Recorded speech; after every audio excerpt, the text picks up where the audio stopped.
Hello everyone, నేను Zakir Hussain. Yes, Nagavamsi War 2 pre release ఈవెంట్లో ఈయన చేసిన కామెంట్స్ సినిమాకి హైప్ పెంచాయనే చెప్పాలి. సో ఆ హైప్ ఇప్పుడు మూవీ రిలీజ్ అయిన తర్వాత లేదంటూ ట్రోలర్స్ ఈయన గట్టిగా ఆడేసుకుంటున్నారనమాట. సో దీని గురించి ఒకసారి డిస్కస్ చేద్దాం. ప్రస్తుతం మనతోటి సినీ క్రిటిక్ జగదేవ్ ఉన్నారు. వెల్కమ్ చెప్దాం. నమస్కారం సార్.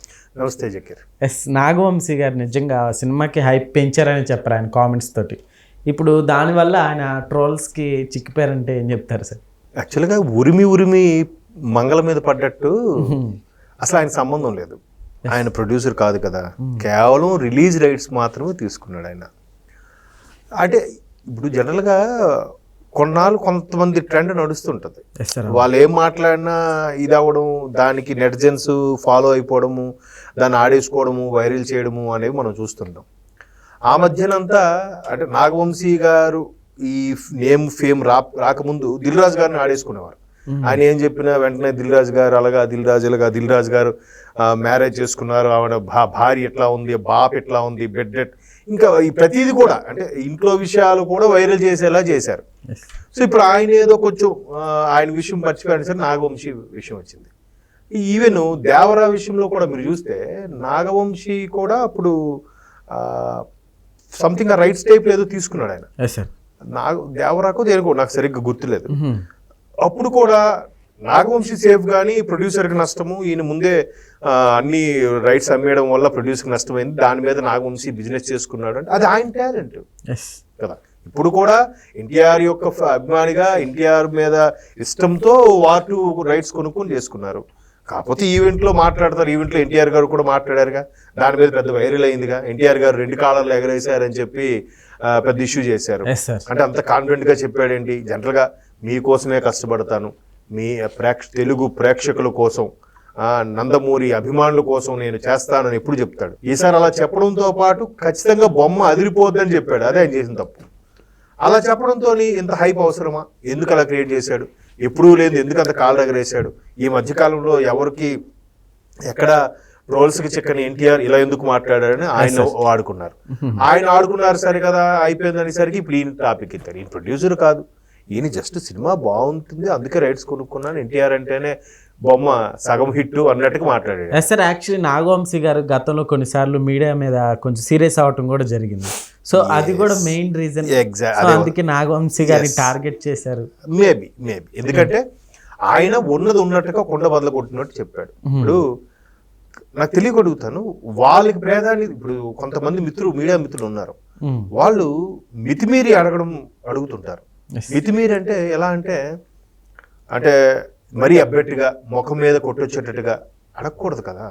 కొన్ని ముఖస్థుతిగా మాట్లాడుకోవాల్సినవి ఉంటాయి, అవి వండకూడదు.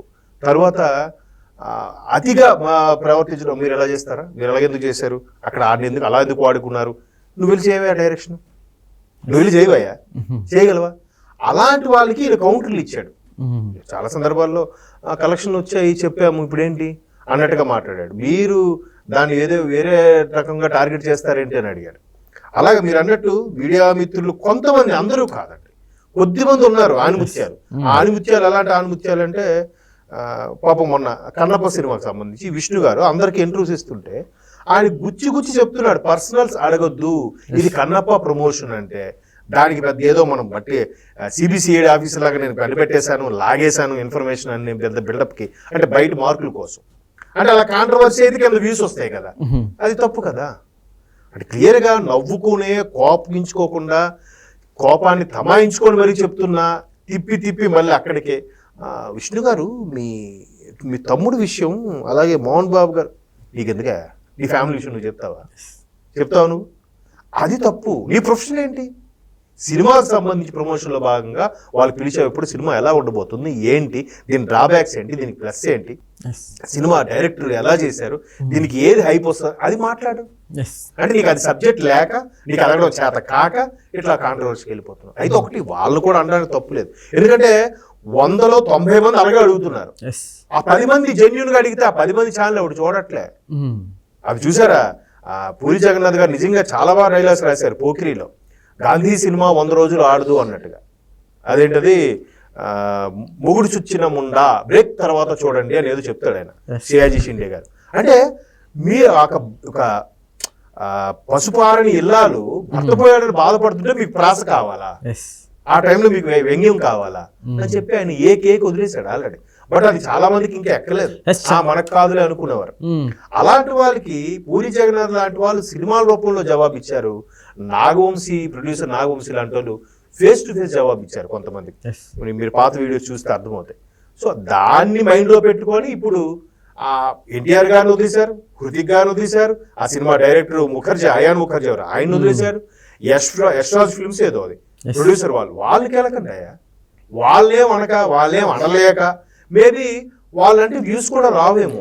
యాక్చువల్లీ ఇప్పుడున్న వాళ్ళు కూడా ఎక్కువ అలాంటి వాటికి ఎక్కువ సపోర్ట్గా, సో అలాంటి వాటిని ఎక్కువ ఎంకరేజ్ చేస్తున్నారంటే ఏం చెప్తారు సార్? అదే కరెక్ట్ కదా, పబ్లిక్ కూడా ఎక్కువ అవే ఎక్కువ. చాలా మంది పెద్ద పెద్ద విమర్శకులు విశ్లేషకులు ఏం చెప్తారంటే, ఎందుకంటే ఎప్పుడు చెత్త సినిమాలు తీస్తేనే ఆదరిస్తారా, మంచి సినిమాలు ఆదరించరా, అన్నమయ్య లాంటి సినిమాలు తీస్తే హిట్ అయ్యాయి కదా అని చెప్తుంటారు. కానీ వాటిలో పర్సంటేజ్ ఎంత? మంచి సినిమాలకు పర్సంటేజ్ ఎంత లేదు. కొన్ని సినిమాలు చూడండి చాలా బాగుంటాయి. ఇప్పుడు ఆటోగ్రాఫ్ ఏదో సినిమా ఏదో వచ్చింది, ఎవరికైనా నచ్చిందా? అట్టర్ ఫ్లాప్ సినిమా అయిపోయింది. చిరంజీవి గారు ఆపద్ బాంధుడు సినిమా ఆ రోజుల్లో ఇప్పటికీ చూస్తే చాలా క్లాస్ గా ఉంటుంది. అప్పట్లో ఆయనకి అది ఫ్లాప్. అంటే చిరంజీవి గారి క్రేజ్ మీద అబోవ్ యావరేజ్ ఆడేసింది అనుకోండి. మరి అంత మంచి సినిమా ఎందుకు ఆదరించలేదండి? రుద్రవేణ అనే సినిమా చిరంజీవి గారు సొంత బ్యాన్. అంటే ఆ జనరేషన్ ఎగ్జాంపుల్ ఎందుకు చెప్తున్నానంటే, మెగాస్టార్లు కాబట్టి అలా చెప్పు తీరాలి. ఎంతసేపు మాసు, హింస, నరుక్కోడాలు. ఇప్పుడు విక్రమ్ రీసెంట్ గా ఎంత బ్లాక్ బాస్టర్, కమల్ హాసన్ గారు. ఇప్పుడు కూలీ అదే రేంజ్ లో ఆడుతుంది. ఏది ఎక్కువగా హింస? ఇప్పుడు అంతెందుకండి బోయపాటి గారికి ఎందుకంత పేరు? ఎప్పటికీ ఆయన టాప్ 10 డైరెక్టర్స్ లో ఒకటిగా ఉంటాడు ఇప్పుడు. అంతే, బోయపాటి గారు టేకింగ్ అత్యంత విధ్వంసకరంగా కూడా ఉంటుంది ఆయన ఫైట్స్ అవి. బట్ టాప్ 10 డైరెక్టర్స్ లో ఒకటి ఉంటారు. మరి వాళ్ళనే ఎందుకు హిట్ చేస్తున్నారు? మంచి సినిమాలు తీసేవాళ్ళు ఎందుకు హిట్ చేయట్లేదు?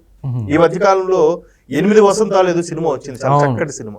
అది ఎంతమంది చూసారు, ఎంతమంది ఆదరించారు? వండర్ఫుల్ మూవీ, నేను కూడా చూసాను సార్ కదా. There you are. కాబట్టి జనాలు ఏం చెప్తారంటే, లేదండి మంచి సినిమాలు ఎప్పుడు ఆదరిస్తారండి, తీయాలండి, తీసేవాడు ఉండాలండి, కళాహృదయం ఉందే డబ్బులు పోగొట్టుకుంటాడు ఆవిడు అంటే అలా ఉన్నారు. యాంటీగా కాంట్రవర్సీగా మాట్లాడితేనే సినిమా అనుకునే వాళ్ళు ఉన్నారు. ఇప్పుడు చూడండి, మంచి చెప్పులు వేసుకునే లోపు చెడు ఊరు దాటేస్తుందట. అర్థమవుతుందా? మంచి బయటికి వెళ్దామని చెప్పులు వేసుకునే లోపు చెడు ఊరు దాటేస్తుంది. అంటే అంత త్వరగా స్ప్రెడ్ అవుతుంది. మంచిగా పేరు తెచ్చుకోవాలంటే ఎన్ని సంవత్సరాలు కష్టపడాలి. అదే బ్యాడ్గా అయితే సింగిల్ ఇన్సిడెంట్ చాలు, అరే ఏదో జరిగిందంటే ఏదో అయిందట, వాడు నరికేసాడట, వాళ్ళ అమ్మాయితో ఎవరితో లేచిపోయాడట, ఈ టాపిక్లే ఎంతసేపు. సో కాబట్టి నాగవంశీ గారిని మీరు అన్నట్టు గతంలో మీడియా ముందు ఆయన కొన్ని కౌంటర్లు ఇచ్చి కరెక్ట్గా అటాక్ చేశాడు కాబట్టి ఇప్పుడు ఛాన్స్ దొరికిందని ఆయన వేసుకుంటున్నారు. లేకపోతే ఆయన సంబంధం ఏంటి? ఇది నెటిజన్స్ యొక్క అత్యుత్సాహం. Okay sir, thank you.